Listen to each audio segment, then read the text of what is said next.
Mielos moterys, damos, sekėjai, sveikinasi savo kanale Mystic Mama ir šiandien mes pasižiūrėsime, kasgi laukia mūsų 7-10 dienų bėgyje.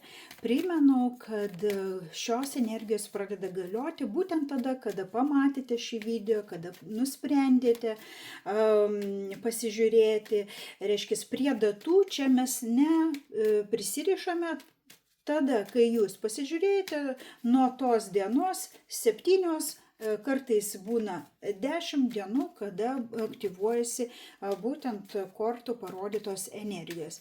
Taigi, kas laukia savaitės bėgyje šeimininėme gyvenime, ne, mūsų šeima, artimoji aplinka, darbai arba verslai, kas kam, finansai, kas čia irgi svarbus momentas, taip pat jausmai, emocijos, jeigu nes santykiai, jeigu tai neaktualu, tai tiesiog emocinė būsena, kas laukia su sveikata, mūsų energija ir paprašysime kortų patarimą šiam laikotarpiui.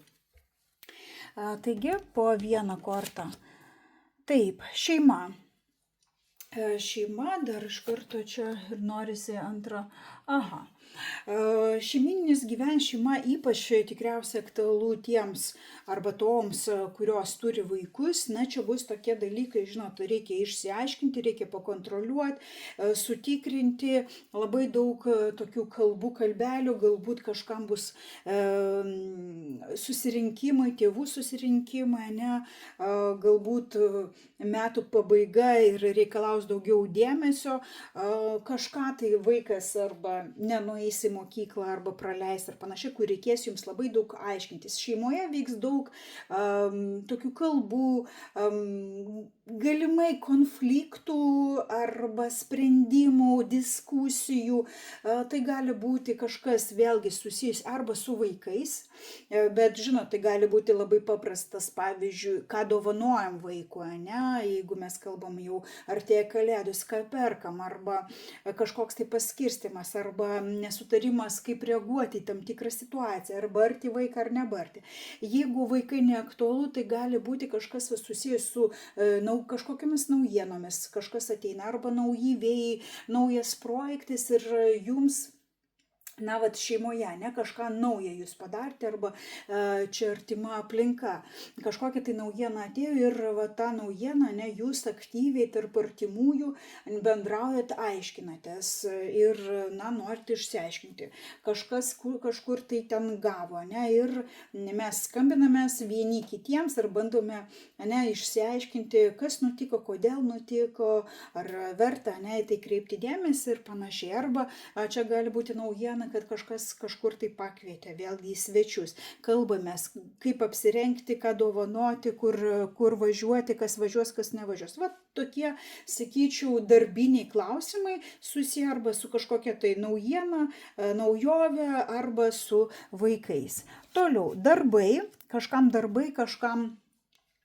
tai yra verslo sritis. Čia atrodo, žinot, pagal mėnulį, kad, na, toks cikliškumas. Jeigu jau pripratote, ypač galbūt apskaitoje kažkas dirba, buhalterijoje, ten labai jaučiasi tas cikliškumas, ne, mėnesio pradžia, mėnesio pabaiga, ten, nežinau, metų pabaiga, kur reikia tam tikras ataskaitas, mes pastoja. Tai tas cikliškumas, ne, kas kaip visados, ne, atrodo, kad kaip visados mes einam tuo pačiu, na, vat ir čia papildomai netgi ištraukiau kortą irgi apie tą cikliškumą, kad viskas kaip ir įprasta, kaip ir visados, ką mes darėme, tą mes ir darome. Jeigu tai verslas, vėlgi, ne, tie patys ciklai.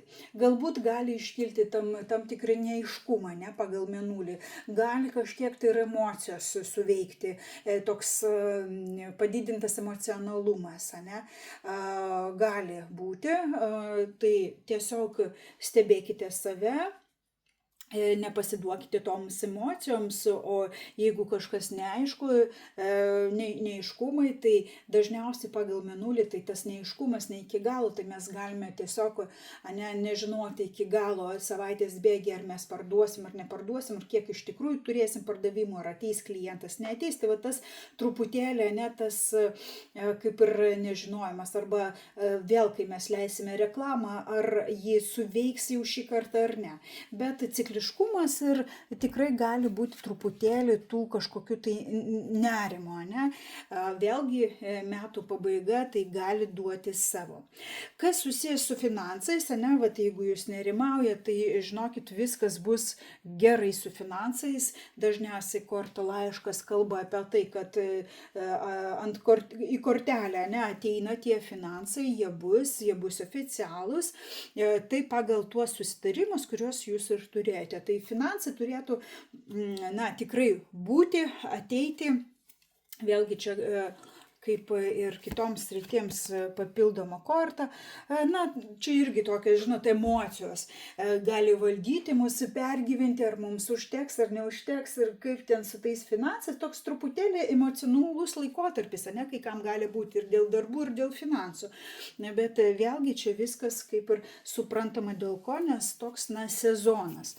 Gerai, kaip pas mus santykiuose, santykiuose jaučiamės kaip tokioj pareigoj, kaip darbe, atsakomybė santykiuose, kažko toks kaip našta, sunkumas, ir gali būti paskatinti, arba toks kritinis momentas, kur mes jau norime to aiškumo ir reikėtų jau to aiškumo, reikėtų nustatyti kryptį, kur mes keliaujam, ką mes darom toliau, Šitą savaitę gali būti tiesiog tokia sunkesnė emocijų prasme, santykių prasme, kur truputėlį veiks tokios energijos, kur norisi kažką tai seną jau uždaryti, ir judėti link naujų krantų, link kažko tai naujo ir nekartoti tų pačių klaidų. Tai čia labai įdomu, gali būti labai svarbus tie pokalbiai, kur mes ir čia žiūrėjom, tie pokalbiai ves prie svarbių sprendimų, prie kažkokių tai svarbių susitarimų ir judėsite toliau jau su nauja kryptimi tose santykiuose ir emocijose. Toks transformacinis momentas čia. Kas liečia jūsų energiją, jūsų sveikatą, šiaip žinokite, viskas turėtų būti, galbūt sužinosite kažką, galbūt darėtės tyrimus ir panašiai, ir čia ateis rezultatai, bet rezultatai jūs džiugins. Jūs džiugins pagal puokštės kortą. Tikrai, jeigu gerite kažkokius papildus, jie suveiksite, geležies papildai ir panašiai, vitaminas D labai daugam trūksta, ypač po tokios vasaros, tai čia galbūt pragėrus kursą eisite vėl darytis tuos tyrimus, ir tikrai bus pozityvus. Energetikos, energijos prasme vėlgi, tam tikra, informacija, tam tikras sluoksnis atsivers ir kur jūs vėl pajusite tą energijos pliūpsnį, Tikrai bus ne taip, kad iš kartos, tas laikotarpis, kuris mes žiūrime nuo 7 iki 10 dienų, sakysime, gal 2-3 dienos tikrai jausis toks kažkoks tai uždarumas, nesinori nei su kuo kalbėtis, nei ką, noras pabūti vienai, atsistatyti tikrai bus, bet po šito laikotarpio vėl jausitės gerai, norėsite bendrauti, eiti į sociumą, dalyvauti ten susitikimuose, vakarėliuose, susitikimuose su draugais. Ir kortos patarimas, jeigu turite antrąją pusę, jeigu turite vyrą, tokį, sakykime, atkreipkite dėmesį į jį. Jis bus raktinis, svarbus šią savaitę, galbūt kažkokie tai jo veiksmai, jo sprendimai jums bus svarbus. Jeigu jūs, pavyzdžiui, neturite antros pusės, neturite vyro, tai galėtų būti tiesiog kažkoks tai raktinis žmogus, vyriškis jūsų gyvenime, nuo brolio, tėčio iki viršininko. Atkreipkite dėmesį tai, ką jie sako, ką jie galbūt patarė jums, ir tai bus labai svarbu. Pagrindinis jūsų, galima sakyti, resursus, ane, šis žmogus bus, arba per jį jūs galite gauti tą reikiamą resursą, palaikymą galbūt, ane, nebijokite pasidalinti savo kažkokiais tais abejonėmis, paprašyti patarimo, nes būtent tas raktas, kuris atrakins, ane, jūsų duris, jūsų kažkokias dvejonės, na, slypi būtent šitame žmoguje. Na, tokia išėjo savaitė, sakyčiau, su nemažai svarbiais įvykiais. Linkiu, kad tik geri, pozityvūs, ane, dalykai vyktų jūsų gyvenime. Nuostabios jums savaitės.